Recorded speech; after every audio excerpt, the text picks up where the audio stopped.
Make sure I have a pair of glasses here. All right, everybody, we're about to begin. So, Okay. you're on. Okay, I'm pleased to introduce our speaker this evening, Roberta Baer. I've known Roberta from our days back at the American Maritime Association, where she used to always give very edifying presentations on politics, medieval thought, medieval political philosophy especially, and often making that connection with the American political experience and our founding fathers, which we know she has an expertise in that area. Since 2008, she's been teaching at Patrick Henry College in Fairfax, Virginia. I know what you're thinking. The motto of the faculty at Fairfax or at Patrick Henry College must be, give me tenure or give me death. But I asked her about that and she said there's no tenure at Patrick Henry College. Very enlightened, a new paradigm. There are different kind of contractual relations, so that motto does fail them. But it's a good motto anyway, I thought. Now, Roberta comes by her background and her credentials. Honestly, she has taught before her time at Patrick Henry. She's taught at University King's College in Halifax, Nova Scotia. She's Canadian herself. She taught at St. Mary's College, Leavenworth, Kansas, just a few blocks down the road from where I teach. At George Mason University, again in Virginia. Her education begins in Canada at the University of Guelph. Then she did study at the London School of Economics, studying political philosophy and medieval studies. And she has a PhD in government and international studies from the University of Notre Dame. And she's going to talk to us tonight about a quest for the rational foundations of global peace. And the exact title is Seeking a Reasonable Foundation for Peace. So, Roberta?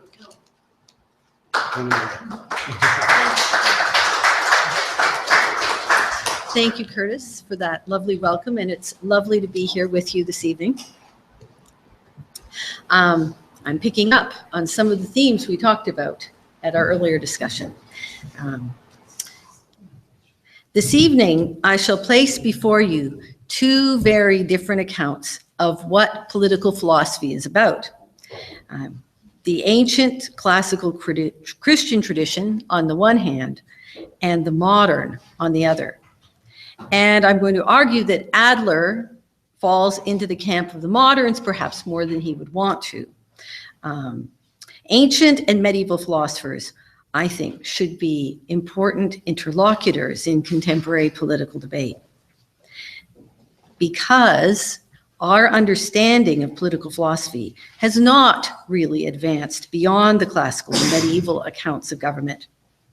And through the work of Dante, I will present first the older view of the relationship of government to peace, and then turn to some of the failures of modern political thought through the work of Kant's students into the 19th century.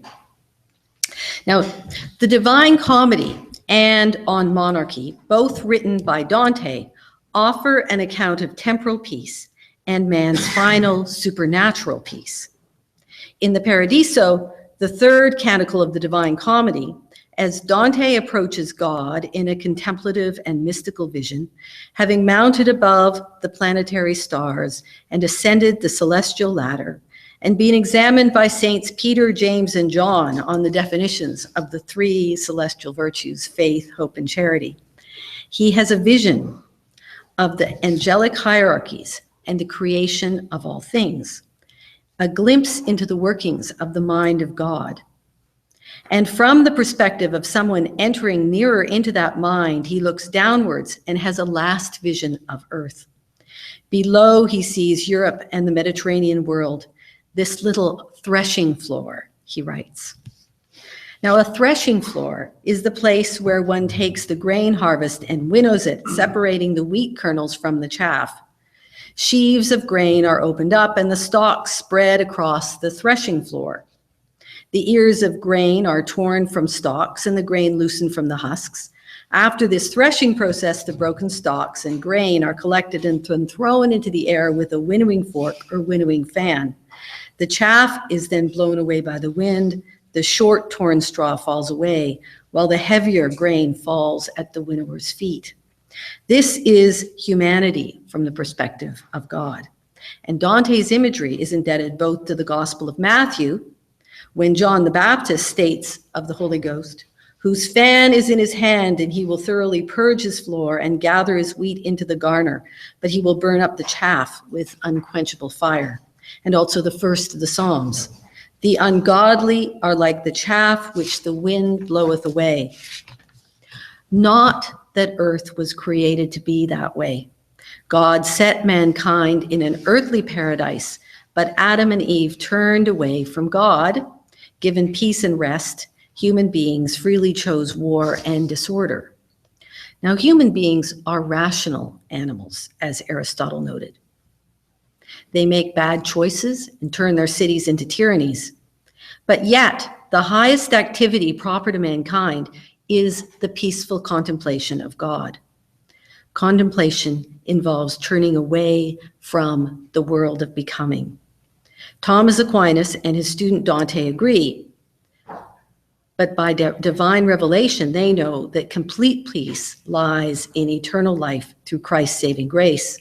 Thus, Aristotle knew God to the degree that he calls him the unmoved mover, the still center around which all the universe turns, and that being where the intellect can find rest from the becoming change and movement in the world.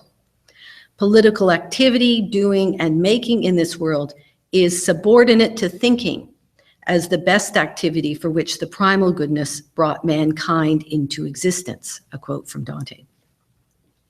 During his lifetime, Dante had been engaged continually in that subordinate activity, exiled from Florence because the Pope and the Holy Roman Emperor, the spiritual and temporal rulers, the two sovereign powers of Christendom, were at war with one another, stirring up rivalries and discord throughout Europe. He wrote the Divine Comedy to teach ordinary people virtue, in the hope that the peoples of Christendom might learn the way to peace. He is quite explicit about its educational purpose. It was written in Italian and not Latin for that reason. He entitled it a comedy because it has a happy ending. Dante is the poet of hope, as even the heavens ring out in one of the cantos, not because he hoped to return to political life, but he hoped for salvation. Peace came to earth in Christ, and temporal peace exists upon the condition that both temporal and spiritual rulers recognize the sovereignty of God. Now, even if there is an admixture of revelation with philosophy in the Divine Comedy, the ancient philosophical distinction between contemplation and practical action still forms a foundation. Thus, I do not think that we have progressed in our understanding of political philosophy to the degree that the ethics and politics of Aristotle, not to mention the metaphysics, and the political visions of medieval thinkers can be disregarded. Instead, we have simply turned to looking for peace where peace cannot be found. The great error of modern thought was to deny the highest form of reasoning, contemplation, a place in philosophy, and to presume that philosophical knowledge is historically and experientially embedded, so setting both medieval Christian and ancient speculative philosophy aside.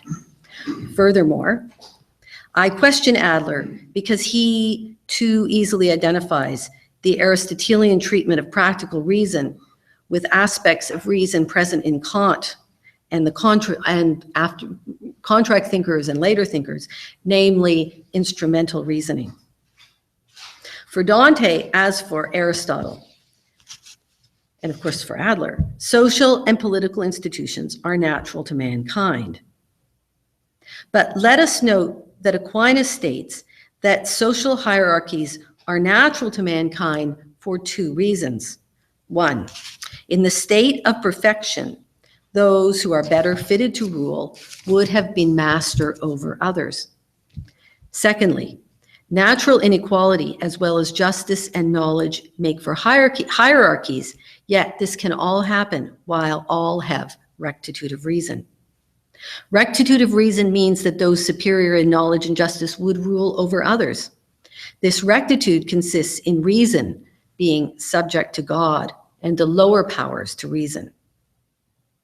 But the grace which allowed for that rectitude was removed by reason of disobedience to God. Reason can no longer rule appetite. And so what is natural to mankind is in a state of disorder. Political peace requires internal order within the soul. That's Dante's view. And that is impossible after the fall without grace. Justice is impeded by the will, and that impediment weakens prudential and speculative reasoning.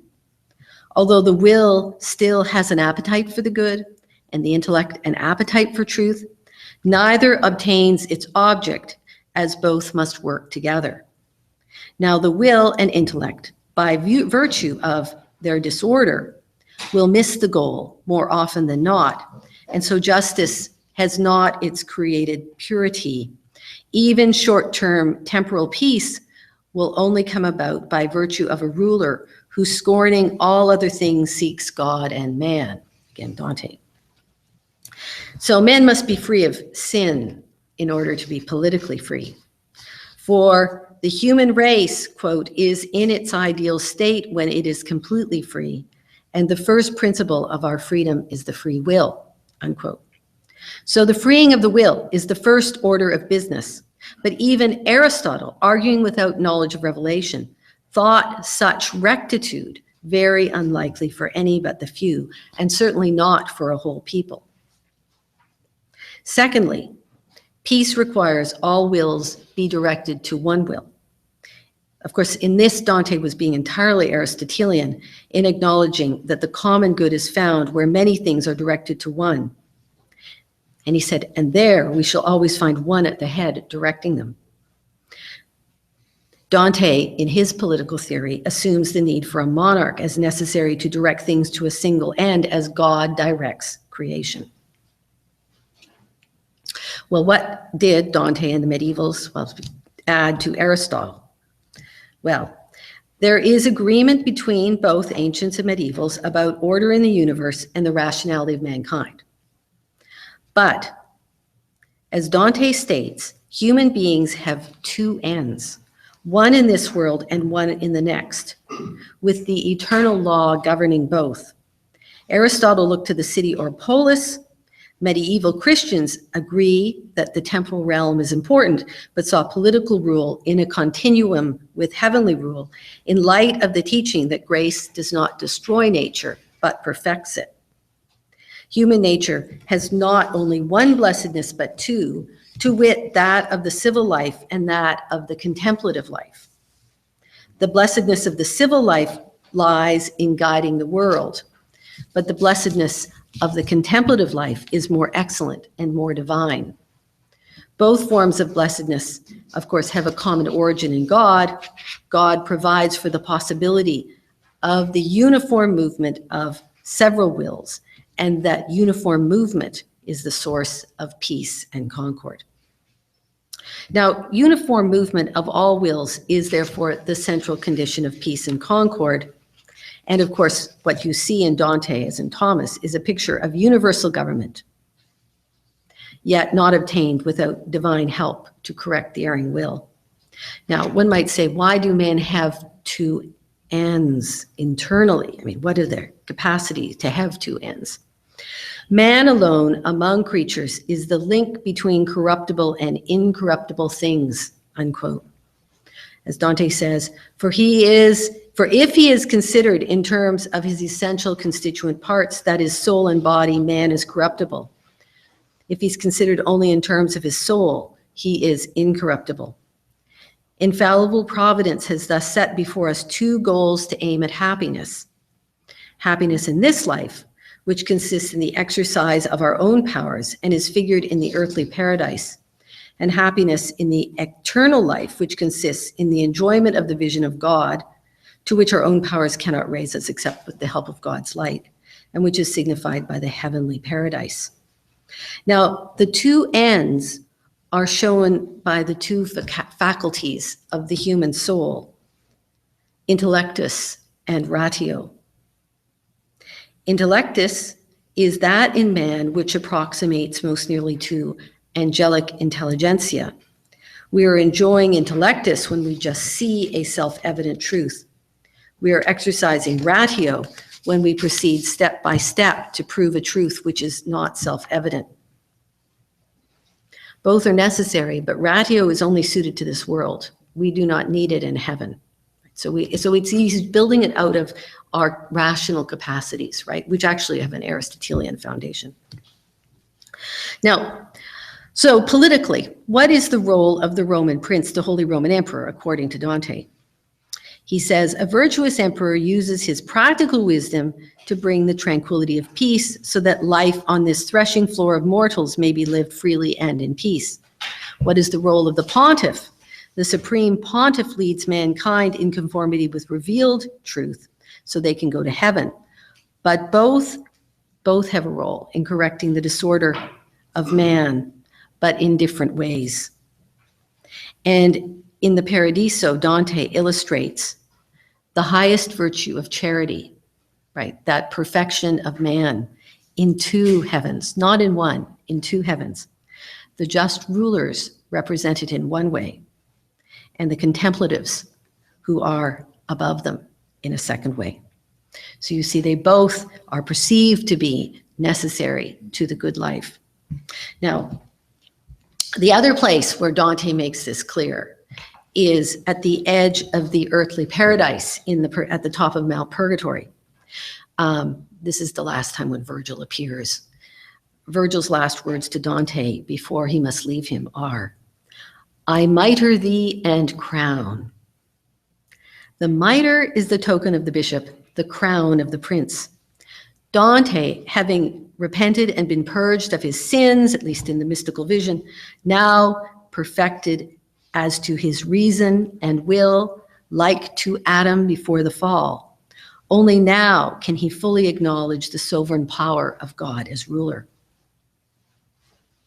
But this is before he is washed by grace in word and sacrament, which is his next stage before the heavenly vision. So you see, natural virtue results in both temporal and spiritual rule for Dante. And this follows upon the fact that human beings have both a corruptible and incorruptible nature. He doesn't see the church, you see, as, or the spiritual side, the spiritual institution as unnecessary to who we are as full rational animals. But in the end, of course, the earth is a threshing floor. Its end is outside of itself. We are made to know that end, as Plato and Aristotle did, to the degree they could contemplate the unmoved mover. And that the only way to glimpse peace in this life. Now, that's Dante. I will now contrast to some degree what is going on in Adler. Now, first I want to say Adler is not an ideologue. He is opposed to the ideological dreams such as those of Marx. But in mooting the possibility of a new age when world government will bring peace, of course by laws and institutions, and that political order and freedom are the product of historical progress and moral will, he articulates two ideas that are essentially characteristic of the historicism and progressivism of modern thought. So one can see that the Aristotelian description as to what is essential to human nature and politics is in conflict here. And I think the distinction is how they conceive of philosophy. Now, just to make this point, you already saw the film, but let me repeat what Adler says. How can we account for the fact that most of the great political philosophers who understood the abnormality of war also accepted war as unavoidable? Plato and Aristotle, St. Augustine and St. Thomas, Grotius and Hobbes, Locke and Hegel, differing on many points, concurred in thinking that war could not be eliminated from human affairs. The answer is simply that none of these men were in a position to imagine the development of a world political community as a real eventuality in the course of history, he wrote. Adler holds that although conflict exists now, there will result a kind of progressive peace through learning. Tragic struggle, war, will lead to renewal and achievements. Development is not direct, and quoting Immanuel Kant, Adler said that human capacities are destined to unfold themselves completely in the course of time and in accordance with the end to which they are adapted, even if that is not a straight and direct line. But, there is no suggestion that justice is permanently impeded by the will in such an idea. Now, as we noted earlier, Mortimer Adler wrote his book at the end of the Second World War when there was a great enthusiasm for international peace. The European Economic Community, the United Nations, Adler considered them shadows of the kind of international government which might be able to create an effective executive power for the world. And his argument makes sense on one level, right? Human beings are political animals. They learn from each other. Reasoned discussion is common to all human beings, and human beings have always lived within governments. Anarchy is the cause of war, and it is by good rule that peace is kept. In the current situation where technological progress draws the world closer and closer together, there is no community which is so economically self-sufficient that it can exist in isolation from all others. There aren't national economies, rather there's now a single economic community throughout the world. The integration through economic and technological developments has made international independence a fact, moving toward the next step of an integrated world government. Now, that argument is in some ways Aristotelian. Peace is an absolute good, although not the ultimate end. Although what that ultimate end is, he doesn't make clear. Peace is a means of living happily in the polis, as Aristotle would say. And peace requires, Adler says, that men not misconceive happiness as success, money, fame, or power. All moral obstacles to peace, therefore, arise from disordered desires, both individual and national. But Adler states, the obstacles to peace can be overcome by changing the wants of people and nations by moral education. Now, he presumes, of course, a fixed, rational human nature. But what he means by rational lacks, I would argue, a proper understanding of the relationship of ratio and intellectus, as well as reason to will. What is reason if one thinks moral effort will bring peace? It is reason understood as instrumental rationality. Instrumental rationality aims at getting what one wants and ascertaining the most rational means to that end. Thus, reason is seen as an instrument of means.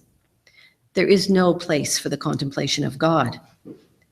Yet isn't contemplation of God part of the virtue which allows for practical reasoning?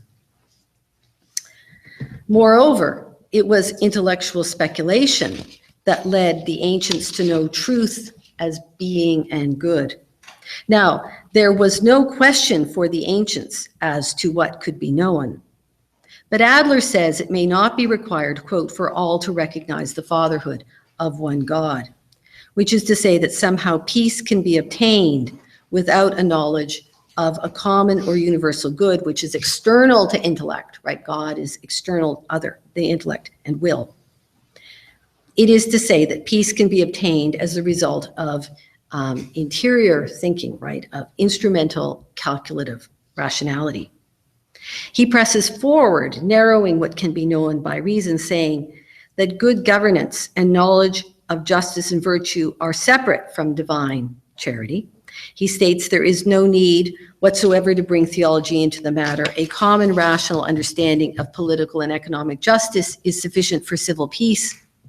People can find agreement, says Adler, because of the natural law that is in the common heart of mankind, which gives rise to a common sense of justice. But what does he mean by natural law? Well, he means an innate knowledge of natural right by which to legislate, of course, for the sake of political freedom. In a later book, to be fair, right? In a later book, Adler mentions that the eternal law and divine law are the foundation for natural law. But nonetheless, he still holds that various modern thinkers are a correction to Aristotle and the medievals. But modern philosophers place natural law and natural right within reason. But unlike Thomas Aquinas, do not say that reason participates in the eternal law. So you see, the result of the modern view of natural law is to make morality autonomous, freedom an end, and natural right a means to that freedom. Yet, to his final books, Adler insisted that if one were able to get rid of the structural and economic hindrances to freedom, a world federation might arise. It's a matter of structuring governments. If all nations were republics, when the obstacles are overcome, such as the heterogeneity that exists between the, quote, democratic capitalist nations and the totalitarian communist dictatorships, unquote, it might be possible for a world union to be politically and economically homogeneous. So like Immanuel Kant in his book, Perpetual Peace, Adler argued that only when all nations of Europe are self-governing and the people of each nation rule themselves will there be peace. And like Kant, he also thinks that there's a kind of providential inevitability to this. Now, I imagine at this point someone might ask this question. Well, that is all very well, but how does medieval Christian philosophy offer a solution? Do not the modern contract thinkers solve the problem of government without reference to theology in a useful way? Was it not a good thing to put an end to religious warfare?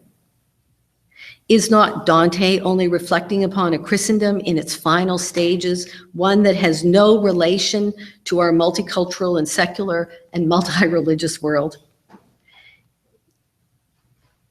Some might say it's irrelevant, or worse, to talk about religious belief, which is how they talk medieval philosophy, in the context of politics, because religion is the source of hatred in this world.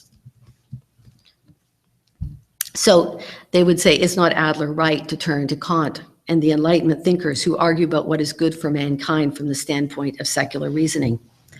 And Kant was the last great Enlightenment thinker to address the topic of war and peace in terms which allow one to argue for a peace based upon a universal morality and a rational human being. Adler thinks, I suspect, that Kant is an updating of Aristotle. Right. But so let me summarize and then focus on the third of the points I'm going to make here, because it goes to the heart of the difficulty with which I will end the paper.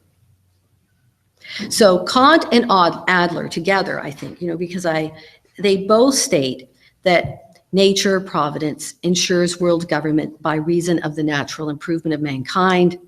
Adler states that's untrue. Adler really does think, of course, it's going to require education. Adler states, nonetheless, that he holds to a belief in the beneficence of nature or in the goodness of divine providence, and a belief in human freedom as able to choose between good and evil, unquote. However, this is not a Christian view of providence, as it lacks the right account of free will and other things. Secondly, Kant and Adler are convinced that a revolutionary change in constitutional framework of nations is necessary towards republics which are governed by the popular will. This will happen as men outgrow their childhood acceptance of despotism and as the West has outgrown old superstitions and come to grow intellectually. That was actually, Adler said that in the earlier book. So he says a world federation like that of the United States will finally allow for peace, although I have to say he seems to forget that America maintained that unity only through enormous bloodshed. But thirdly, and this is the important point, Kant and Adler speak of the race succeeding in happiness where the individual may not. Now, why is it that the idea of the progress of the human race towards peace appears so obvious to the moderns when it did not appear obvious before? For example, Plato describes how man passes out of the cavern of the world, but he doesn't say that a whole city can pass out of it. Now, some philosophers, I'm going to move to modernity. Some philosophers have made this argument about the genesis of modernity in response to that question. Some philosophers say, and there's many, so I just didn't name who, but the turn to scientific rationalism led philosophers to reason only about becoming in the modern world, what is coming in and out of being rather than what is always. So this, of course, changes the nature of reason as moderns understand it. Knowledge never finds rests. Not seeking unchanging truth, reason is an instrument acting upon nature. It is not enough to study the atom. One must build a super collider and smash the atom, and so on. But one of the results is that truth is now seen as embedded in experience, not in contemplation of what is always. Does this not commit men, modern men, to believe in progress? Let me turn to a second point. Why is it that philosophy seeks a common bond for unity by looking to what is interior, innate within all men, when all men, by necessity, if you are Aristotle, are in a state of becoming and whose reason is flawed? Now, Kant stated that morality lies in obedience to a universal law which is found within ourselves, not in the world of appearances. Such independence from nature is freedom in a new way, because unlike medieval idea of contemplation, one turns inward to transcend the flux of nature. So to find it in the interior categorical imperative. Natural law, when Kant uses that term, is not rational participation in the eternal law as nature cannot be read. Thus, practical reason holds no criterion exterior to itself. The authority of the moral law is separated from its metaphysical religious foundation by means of an autonomous morality. So this is the interiorization of all authority. Nature, of course, is subject to scientific research, but doesn't provide a way for us to know ourselves. Men are still subject to nature by the mechanism of natural conflict and change and development, but it can't be read for moral purposes that he develops in his essays on politics. Now, what has been the effect on philosophy of this idea of the interiorization of authority? And here I'm going to turn to the work of a very interesting philosopher by the name of Elie Kaddouri, who also wrote a great deal on the effect of modern ideologies on Islam, and was a Hegel scholar as well. But he has this wonderful book called Nationalism, where he traces what happened among Kant's students. Well, Kant left his students with a problem. If obedience to a universal law that we know by ourselves alone is the foundation of morality, how is it that two people can find a common understanding of the moral law? Where to find common knowledge upon which to base the law? Johann Gottfried Fichte, 1762 to 1814, resolved this problem within Kantian categories in this way. Quote, what is, quote, real for us is in our consciousness, and beyond or behind our consciousness, it was impossible to go, unquote. Nature in all its variety and history, in its past, present, and future, must necessarily be the product of a universal consciousness, quote, an ego which embraces everything within itself and of which everything that happens is a manifestation. This ego transcends all individuals and constitutes for them the guarantee of stability in the world, its orderliness, and its rationality, unquote. Note Fichte's view of the ego is what I think a lot of unlettered people now think of spirit or God generally, right? It turns into a religious idea. It's a kind of pantheism. But he is proposing a common consciousness in which all individual consciousness participate. Thus, Fichte solves Kant's problem, or so he thinks.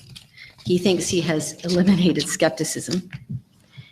He believes he has made knowledge not only possible, but fully self-contained, because everything hangs by a single ring which is fastened to nothing, but maintains itself and the whole system by its own power.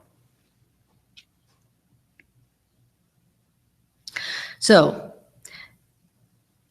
the freedom of the individual within this view, which is his own self-realization, therefore, lies in identifying himself with the whole, and belonging to it endows him with reality.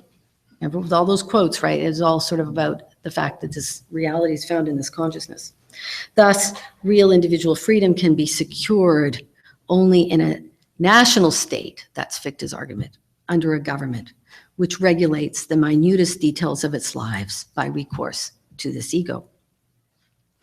The state is not a collection of individuals who've come together to protect their interests. Rather, it is higher than the individual, and it comes before him. The state, of course, is where he finds himself. So political philosophy becomes a phenomenology of the spirit, wherein the, quote, whole is prior to, more important, and greater than all its parts, unquote. Schelling, of the same period, drew out the implications of this saying, individuals are only phantoms, like the spectrum. So out of Kantian individualism develops a very anti-individualistic political philosophy because of this need to find a principle of unity where reason is conceived of as purely instrumental and has not the intellectual capacity to discover a common good external to itself. The only source of unity is therefore the pre-rational consciousness. As Kaduri wrote, to apply this doctrine of ego to politics is to travel a very long way from natural rights and utility. If individuals by themselves are unreal, then natural rights and utility become empty sounds and freedom is no longer a simple word. Now, in modern philosophy, therefore, contemplation of God and speculative philosophy becomes, as Kaduri points out, alien to and perhaps quite subversive of politics. The philosopher who spent his days trying to behold eternity, the mystic whose only desire was to lose himself in God, were of necessity withdrawn from and contemptuous of politics. He can't be free, right? He's only free if he's part of the polity. Now, added to this, in this period, politics becomes ceaseless struggle. National autonomy is not a condition achieved here and now once and for all. It is rather to be struggled for ceaselessly, perhaps never to be attained or permanently secured. Again, we've got this idea of everything is becoming in progress. Now, Mussolini's doctrine of fascism, which must be running through your mind at this point, stated that nothing is above the state, nothing outside the state, and that war is the means of the state realizing itself. Well, of course, his is a vulgar articulation of the cutting-edge philosophy of the century before. Reason of state partakes of sovereign reason and necessity of state to seem a necessity for eternal salvation. Now, we need not look so far afield today as Mussolini. In Western democracies, all relationships between individuals are now defined by what the state recognizes. It defines marriage and family, and the bond uniting people is found in common feeling, not in an external order or law. The popular view of the ordinary person seems more and more to be that I am what I can fashion out of my own mind, right, out of my own being. But that view of self-realization, that I am what I make myself, requires a very powerful state to recognize that exercise of self-realization. And there are no constitutional limits if the only reason recognized is the reason of state. Now, this is the legacy of a philosophy which denies any role to the intellect in reasoning. Now, I will make a grand claim to draw this paper to a close. Not only that it's impossible to reconcile Aristotle and Kant's political philosophies, that's hardly world-shaking news, but furthermore, Kant's moral and political philosophy undermines the possibility of law and constitutional government in itself. And here is where the difficulty lies. If one speaks of each individual as an historical entity, and those ancient and medieval accounts of God discovered through speculation as simply a past error, if one defines morality as progressive and reason as instrumental, so that the sole bond of unity in a state lies in will, excellent education is not enough, and the foundation for moral improvement is gone. Furthermore, so is the rationale for constitutional law and individual right. To provide a source of unity between people who are always in a state of becoming and change, not progress but change, requires a real knowledge of God by a mode of reasoning, undermined by modern philosophy. To put it another way, Western constitutional governments have lost the rationale for mediating institutions which limit the sovereignty of the government. The church and family are subordinate to the state today, not only because speculative reason is considered unimportant outside of reason, properly speaking, but because, like the idea of the individual rights and individuals themselves, they are not recognized as real unless the state recognizes them. They are gone because of the loss of goodness and truth understood in categories outside of reason and state. Ironically, when the individual will is made sovereign, the state becomes sovereign. To protect the freedom of one against another, a strong state must intervene, and there can never be enough freedom. So the progress and change and revolution is a continual source of growing state power.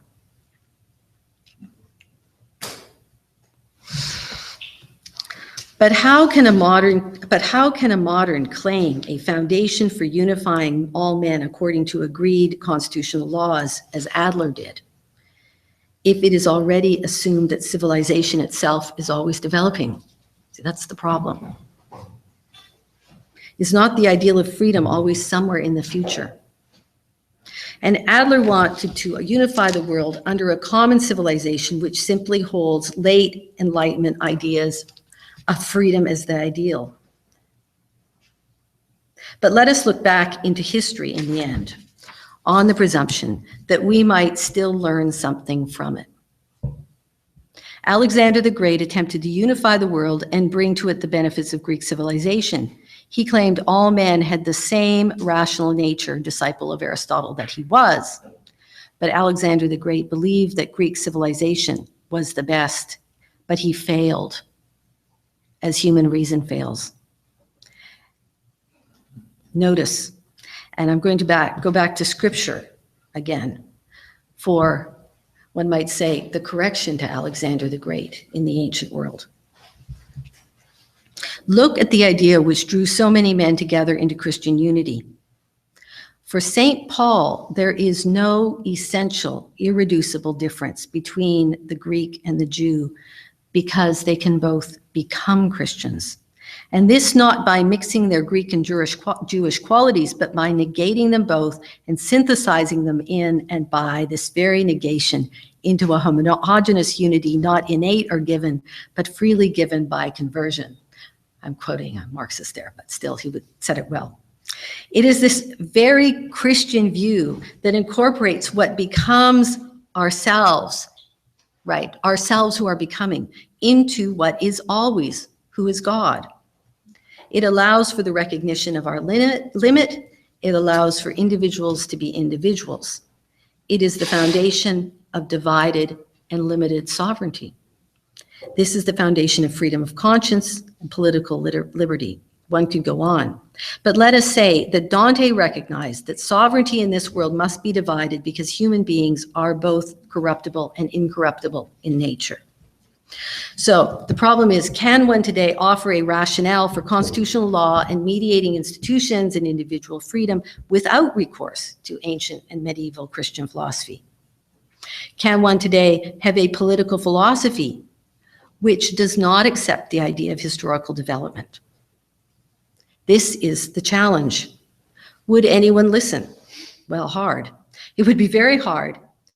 And a plan for such an argument is beyond the scope of this paper, obviously. Adler gave too much away, however, I think, to modern philosophy in accepting the moral improvement of mankind over history, and then somewhat corrupted Aristotle to fit those presuppositions.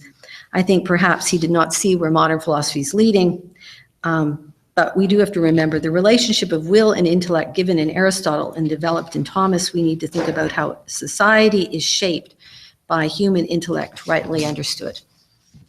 And that's the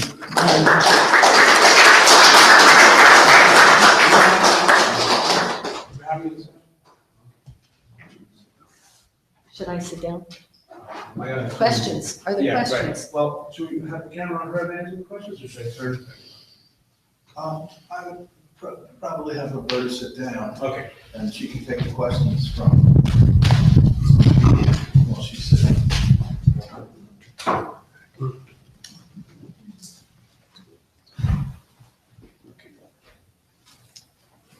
Everyone.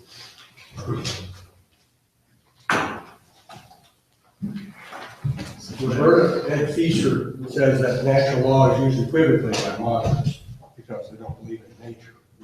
Yes. Even in Locke, God's just a deus ex machina, because his account of hydromorphism denies that there's human nature or any other natures. Yes. Yeah. So you think that's true? Oh, absolutely. I mean, it is said very frequently that his second treatise on the other is undermined by his moral philosophy. So it's clear. Roberta, do you remember Frank Slade's paper from Yes. last year, Mary Gold presentation? Do you think that Adler has succumbed to that modernist kind of notion of an enlightened kind of government, in which I think I see a commonality between Locke and Adler, where he tends to think that if you achieve majority acceptance of a rule, that you will achieve peace if you get majority agreement. Yes. Which sounds very much Lockean to me. That's his second treatise on the civil government. And Frank Slade sees that as a kind of rule by rule, in which we're in the modern age we're being ruled by a clear and distinct idea of rule, which is an improvement. I don't know whether Adler consciously calls this or whether he falls into a kind of trap in relationship, but do you think that might be I'm trying related to what he's doing? What do you mean by rule? You mean rule by law? Well, rule by a clear and distinct idea, because we finally achieved this age of science. Yes. And we've achieved a kind of scientific knowledge that it's possessed by a kind of purity of will, where truth has now been relocated or purity is current,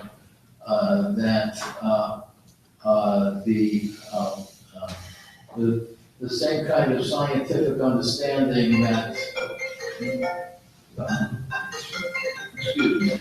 I was thinking about telling people to turn off their phones. Tell my wife about that.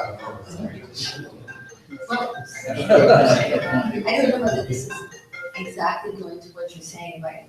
But, you know, the ancients have a notion of rule of law, right? And they have understanding of republics.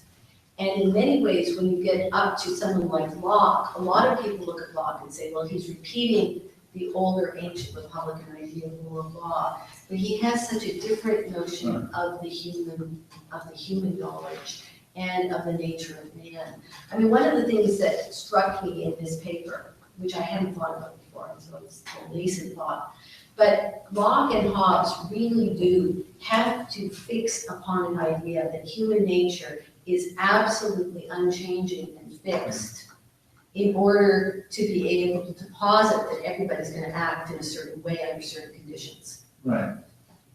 And it occurred to me that one of the problems, however, is that people are always changing, and that the predictability that is built into that idea of human nature, it seems to me somewhat undermines the possibility of its reality.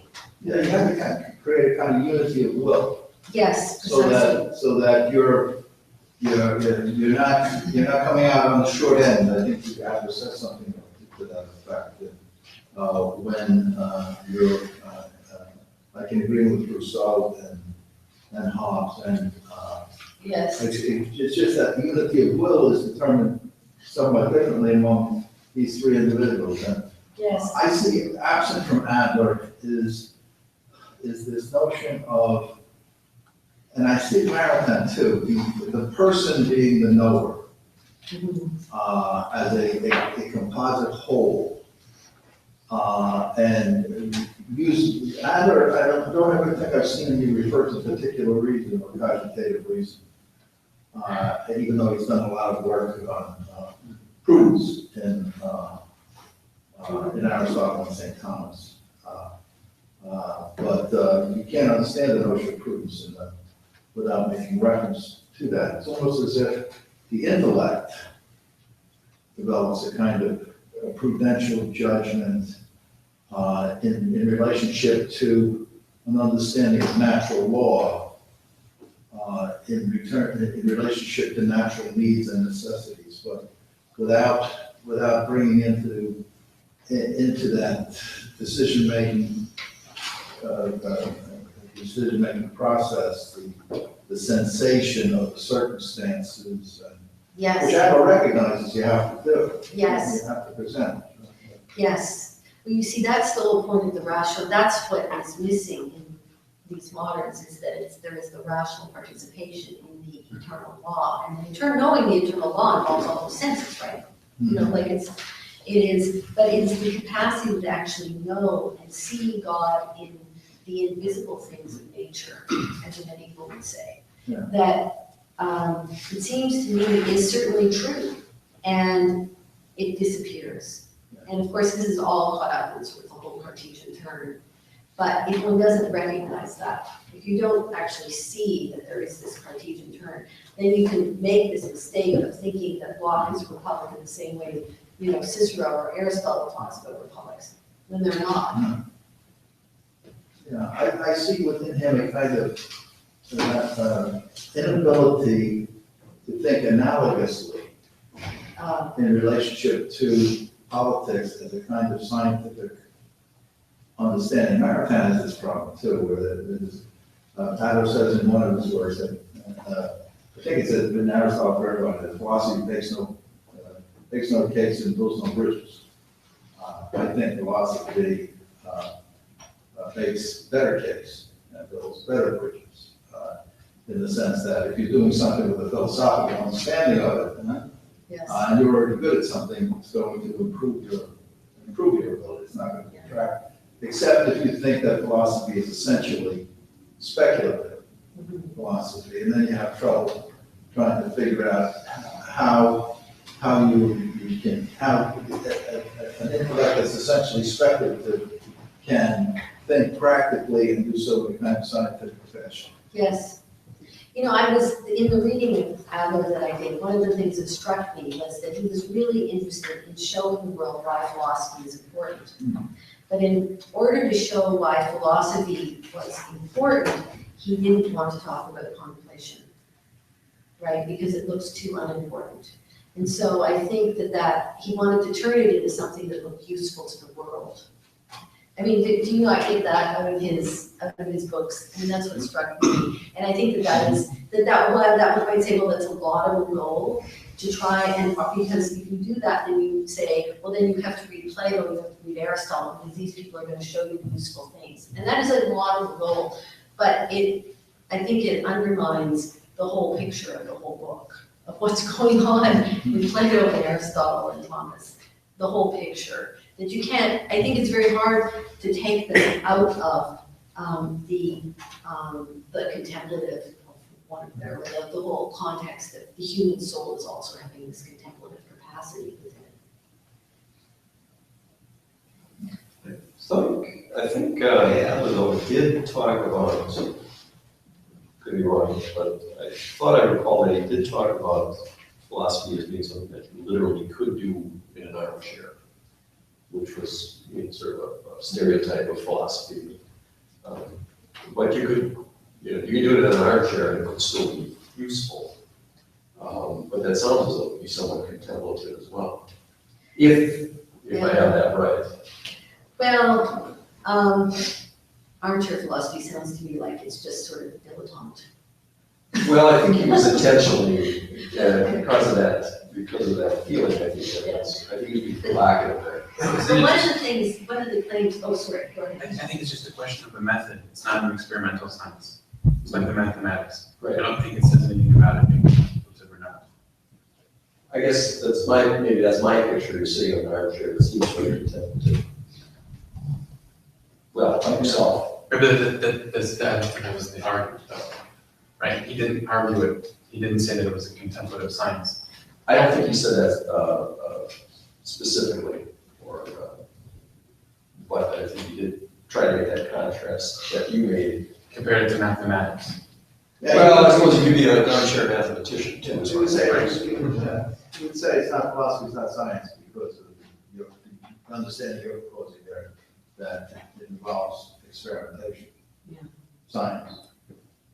I mean science in a broader term. I don't mean science, experimental science. But I think that Adler's understanding of science would involve experimental investigation Okay, sure. and testing, and so he distinguishes philosophy from science in that kind of approach. The other problem you take in your paper is something intriguing, and I never thought of it. It's brilliant. We pride ourselves in this society in self-realization, self-fulfillment, becoming the life that flourishes. This is the self-fulfillment industry, growth society, marketing, advertising, we all can be. So it's in our DNA now. You're born into a self-realization, becoming society. Yes. I don't see that. But then the problem, you hit it very brilliantly. How do you constitutionally manage that? It's almost like you have to design a constitution for every self-becoming person. But in an aging society where people are living 80, 90, 100 years of age, and in the coming years, there'll be a guy coming here to talk, Mark Stolpen, about the future. And he's going to tell us that very rapidly, when machines and robots are doing most of our work for us, there'll be no jobs, and we are working. We'll be working about 20 hours a week, and we'll just have most of our time will be spent in free time. So we can watch so much football and baseball. You can play so much golf. What do we find within ourselves? Right. And then the problem we get is, I'm doing a ignorant contemplation. The problem is we have separated, even in our spirituality, I think what the church teaches, a separation between self-realization and contemplation. It's not as if that, we don't become ourselves and fulfill ourselves and become in the contemplative mode. We become the person that God intended. We have to go to a psychology of self-fulfillment. But I don't think it's incompatible that self-realization and contemplation are one and the same. I think there's a lot of evidence in Scripture, especially in John, on that issue. But I really don't see how we get out of that. I mean, it may be that Scalia, after he died, was the last of the constitutionalists. In a society that's constantly pounding. This is almost the new metaphysics of self. What is the nature of a person? The self-realization in our culture. Yes, and so government is in the business of allocating status primarily. Now, this is not a new idea, it's not mine. So, but I mean, it's interesting that, in some ways, some Marxist, mid-century Marxist theorists were actually arguing for the benefits of a universal and homogeneous state, because it in fact could have this capacity to in fact do exactly what you're doing, which is it would recognize status of people, and it would allow people to just do whatever they want to do. You know, that was sort of their vision of the coming of the utopia. So what I find is most interesting is the way that our society now, which has become so focused on status, is in fact developing a latent Marxist idea. Which is, of course, it's not surprising, right? Because we're moderns. But this is so, anyway, I won't go on. But you have like all these megaphones in society that are so public. You have the megaphone of the media, the megaphone of the universities, the megaphone of government, and they all are promoting self-realization, individual reality. And you have the megaphones of political parties today. They're all, whatever the political party is, they're both megaphones of self-realization. We can be great.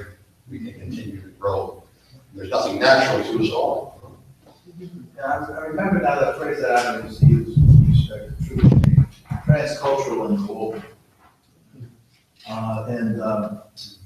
One of the things that I think he has a problem with is that he tends to think that something is true because it's universal, rather than it's universal because it's Yes. true.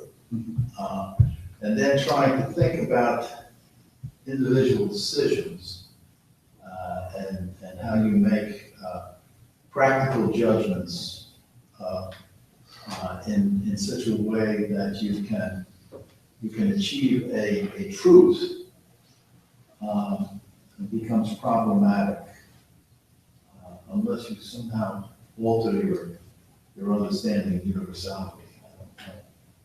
How he, at least I've read that a number of times, and that he seems to identify truth and universality.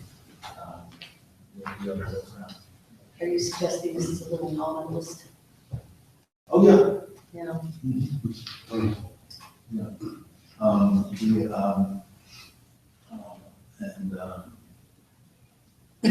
By the way, I thought that the paper was fantastic.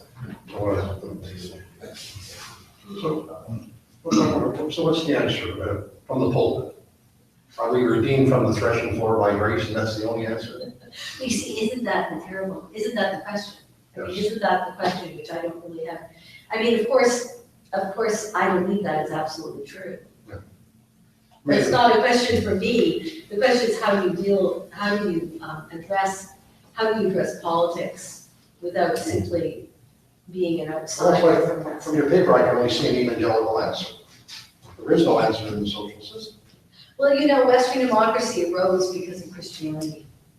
And, just to make that argument over and over and I mean, at dinner, we were talking a little bit about some of these Muslims who are arriving in these refugee camps, and they are actually converting them to Christianity. They're actually leaving the camps and going to find a church in order to actually find out what this Jesus person says. I mean, who knows? They're trampled on the threshing floor. But they are actually seeing that the things that they don't like about Islam are connected to Islamic religion, and the things they like about the West are connected to Christianity. So So it's an evangelical solution. well, I'm a Thomisist. I don't like to say. Two are Anyway, well, Thomas would agree with this. In the sense, in the absolute nonsense, right? It's gospel, it's the evangel. Doesn't the threshing floor echo Jesus' parable about the wheat and the tares, It does. which St. Augustine says it debunks the idea of progress in history. Yeah. That you can progress as a spiritual soul, as a soul in your own right, It's an exception. spiritual individual.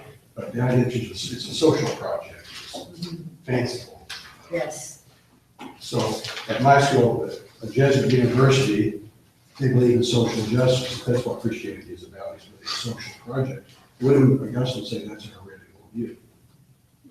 And in the parable of the wheat and tares and the threshing floor analogy, really Yes. an echo of that. But you never hear that talked about today. No, and Augustine had, when you look at what happened as he died, Augustine had no expectation that Christianity was even going to last much after he died. I mean, he thought the whole world was coming to an end. Animals were coming. Yeah. Well, yeah, we were at the door, so that's surprising. I know, his books are really saying, his best friend loaded him onto a boat and went across the Mediterranean as fast as he could. Otherwise, we had Augustine books. So it was, yes. But I mean, that is one of the, truly, I think that's one of the real reasons why Christians cannot abide with the idea of progress. That we also have an eschatological vision of at the end, everything, there is a great war. Excellent paper. Yeah. Excellent. You know, anytime I've seen the notion of the euphoria with respect to the, you know, coming of an age where you're going to achieve this ecumenical condition and so forth, what follows tends to be genocide. So I'm always suspicious when I run into this. Roberto, this thing about wars abnormal and yet unavoidable, is that something like this idea that case by case, for example, we hold people responsible for carelessness as if they could avoid, they could have been careful. And yet, I suppose the actuaries will just say, well, but we can safely assume that there will be carelessness indefinitely. I mean, that's not saying that's, it's not a logical argument as such, but it's an argument for experience that on the one hand, you say one thing, when we examine each case, and you have to assume that, you know, it's, here's something that's, it's the other way around, as we're saying, it seems to be unavoidable in the aggregate, and yet each case we look at as an own. Yeah, the actuarial term. I don't like the term carelessness. I mean, I think that there are just this disordered soul. I mean, I just go back to that. The problem is that the disordered soul means that, well, not everyone is going to start a war, but in some person, that disordered soul will in fact produce a war. Because each individual is different. Each has their own particular characteristics. So yes, in actuarial terms, I think it's inevitable that someone has the lust for power. The libido domine, as Augustine would say. Well, there's also the thing that sort of goes to confession. Yes. And it's that, well, obviously, you have to be compelled to do that. And yet, you know, assume that we all have sin and we all will be saying that until the last day. So it's, you know, well, if you look at it at a case by case, it's maybe abnormal, certainly not, you fall from the ideal. And you could have, in every case, you could have chosen differently. And yet, we assume, and that's the way it's going to be, that will Yes. be the case. Is that what, I mean, is that the same thing? Yes, I see what you're saying. Okay, Yeah. so that war is just an example of that. Yes. Okay.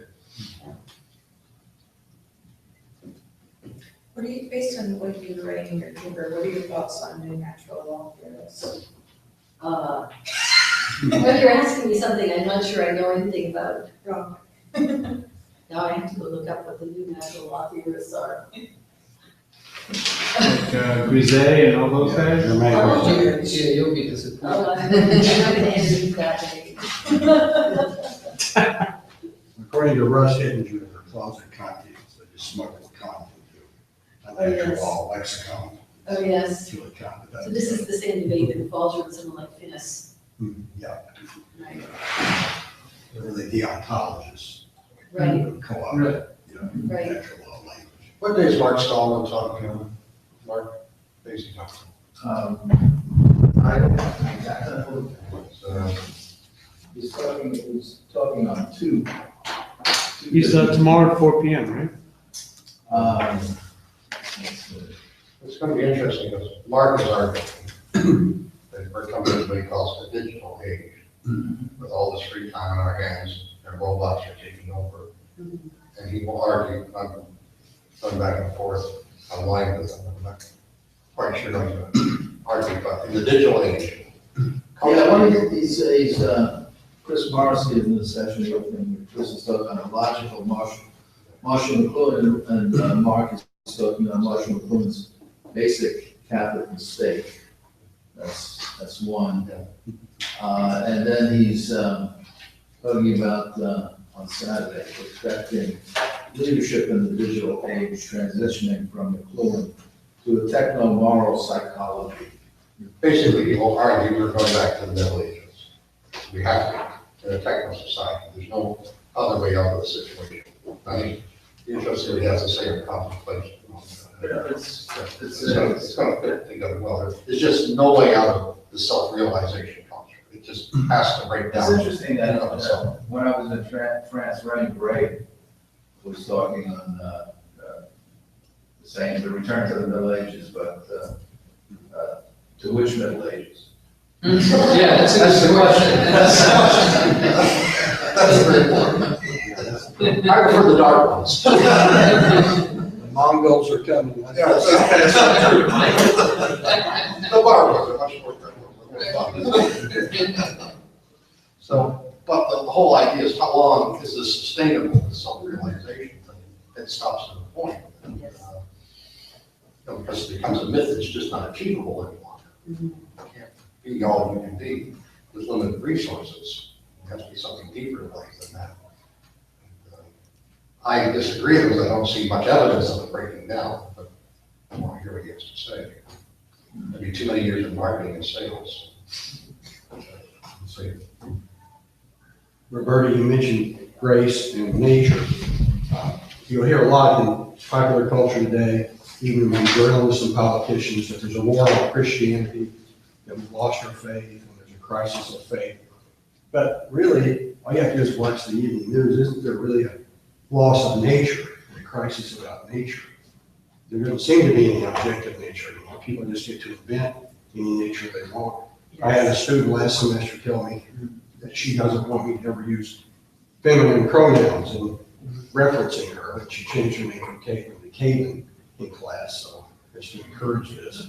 So, I mean, where does it stop? Oh, yes, well, that's a real problem, obviously. It isn't a whole thing. Still nature on golf courses, so. The teeth, that's true. The white teeth. Right. Yes. Beautiful sand and trees. Truth is what we make it. And of course, once you've said that, then of course you've lost any ability to talk about nature. So in fact, yes. You know what, I teach James's pragmatism every year. And it's so clear in William James, truth is what you make. And even in William James' pragmatism, you see the breakdown of any capacity to talk about nature, at least ontologically. Does the progressive worldview entail the destruction of nature? Because nature is an objective impediment to what they want to progress toward. Whatever that is. Because we have to control it. Because we have to control it. The instrumental mentality, everything has to be controlled.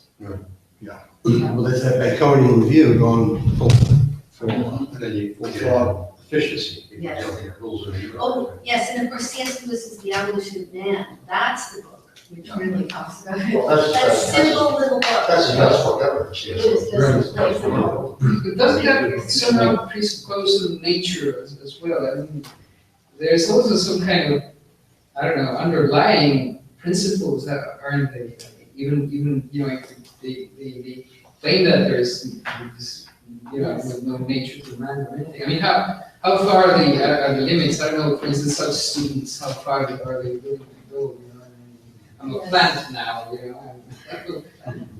I mean, only a person can decide to do these things. You know? No, an algorithm. Right, yeah. Absolutely, yes, I'm very serious about it. Yeah, they are. Google's gonna make a brain freeze. They're smart. I'm with you, that's it. It's not like you're smart one. I just hope we don't have another kind of toilet. Yeah. It's maybe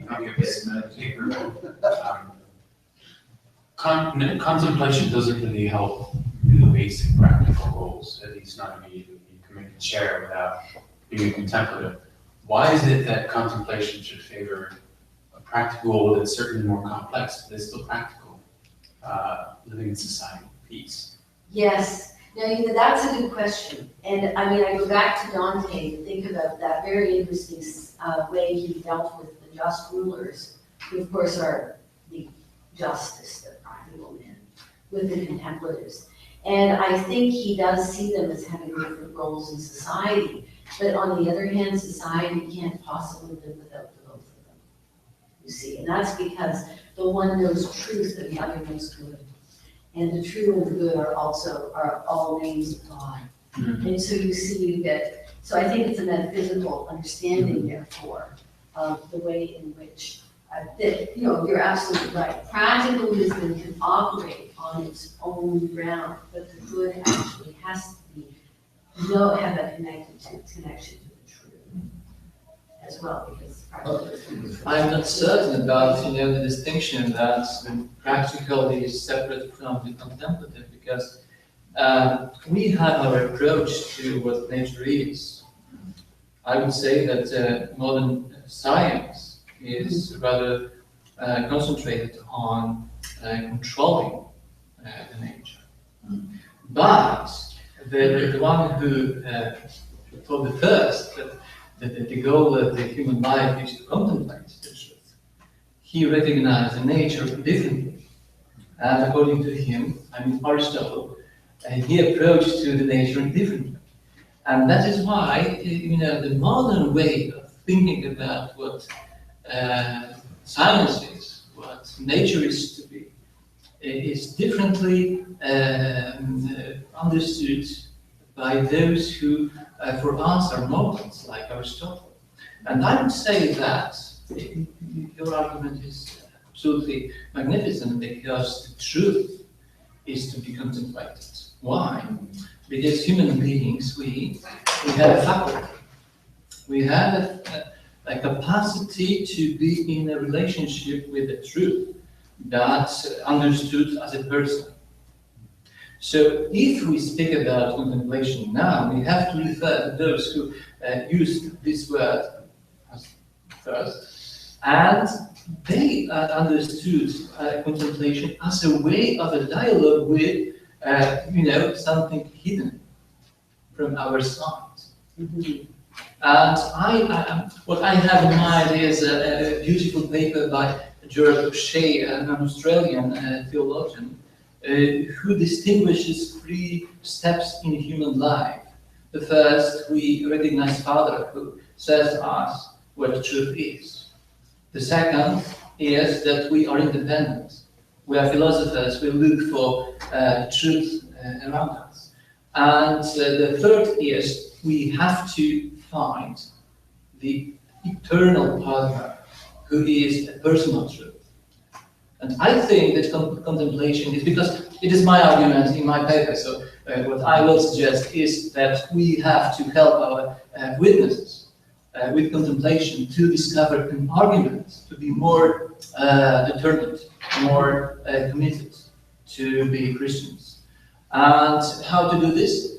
I will do this with a comparison to mysticism, because mystics, they have no doubt. Okay, they do not need any proof. Okay, but by contemplation we can gain something similar. St. Thomas Aquinas says they are very small in number. They are very, exclusive group. Right. But anyway, it's possible. Mm-hmm. Yes. So this is contemplation, and our approach to nature. Sorry for touching so many items, but anyway, referring to you that in practical life, the contemplation has no place.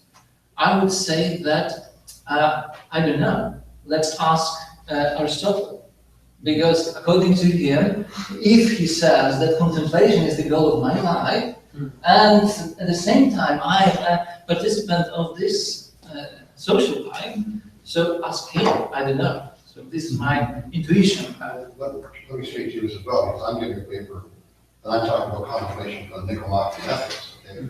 Where you see that same line of thinking from Aquinas, where it is applied. There's two different notions of contemplation in Western society, the monastic and the scholastic. And then tomorrow, I'm talking about behavioral psychology. And the first thing, when you train in cognitive behavioral psychology in therapy, to take a person who wants to change their life, the first two phases you go into is what's called in clinical pre-contemplation and contemplation, before they look at their goals and objectives. The idea is to calm the person down to evaluate their whole life. That's what a therapist does in cognitive behavioral therapy. So, as I will say more, so, of course, I will argue as a Christian, as a Thomas, so that the soul can be released and the estimated sense can come out. So I think, here's what I'm, no, this is hard to see now. Contemplation will become an industry pretty soon. We already have the beginning and the open classroom, so we will have mystics and counselors certified in spiritual contemplation.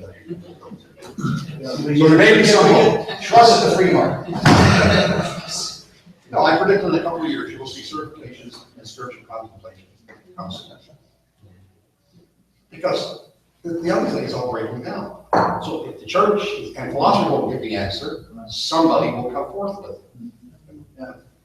One of the problems I think Abraham has too with his notion in relationship to achieving global peace is the way he defines Aristotle's understanding of happiness as a life lived in accordance with complete virtue, accompanied by more than adequate supply of external goods, plus luck, and might add something else to it, but he focuses on happiness in terms of not contemplative at all. Right? He separates it, and in doing that, he is making a practical activity the highest form of a happy life. And according to Aristotle, you have productive activities that are naturally subordinated to useful activities, in the sense of like the art of sailing governs the art of shipbuilding. So you make the tools, which is the most primitive types of activities in which we engage, so that we can engage in a more useful activity like getting food from the ground and building houses and so on and so forth. There again, what we're doing is something that's a tool for a higher form, a qualitatively greater kind of more perfect living. And if we just stop on this productive activity or the performance activity, then the activities become simply like Gilson describes it as the Sisyphus becomes a model, of human life, because we're doing everything, strictly speaking, to do nothing more than to generate more precise tools for mastering the other types of tools. Yes. We're doing everything for nothing in a way. I think that this is one of the basic problems he has in trying to found a perpetual peace in relationship to that understanding of happiness. Does Adler talk in this, I don't know, about the magnanimous man, or does he talk about the sort of the Aristotelian soul and its right ordering at all? Well, his works are so voluminous, he probably talks about it somewhere, but the dominant themes that I've seen him work on have been the dominant ones on prudence, where he makes a lot of advances. He and Henry Beach and Joseph Owens, Father Owens, did Richard Derry, going with philosophy, say how it's going, the most work on trying to understand the nature of prudence in terms of Aristotle. Yes, no, I just wondered, because it seems to me that for Aristotle, that in Aristotle, is that the end, which is the right, the end is the right, is the rational soul ruling the other parts of the soul. And everything else, like the goods, all the external things that can add to happiness are only there as extras Right, to add to right. the ordering of the soul. Right, right. Well, Adler sees, the right living is prudential living. Yeah. For the purpose of acquiring mastery over the things we really need to supply ourselves psychologically and physically. But it seems to it doesn't connect that Yes. with the act of contemplation, and that seems to me to create a kind of serious weakness in the notion that that's going to be satisfactory for promoting global peace. I don't think that calms the soul, it perfects it, and so it perfects people psychologically. The relationship with the thoughts of the psychology of a human being to be able to generate the kind of goodwill necessary Yes. to do that. Well, I think we're close to having our social, if not. We're contemplation time? 10 minutes away. 10 minutes away. Anybody have any last question? Oh, yes, we'll contemplate. Are you certified?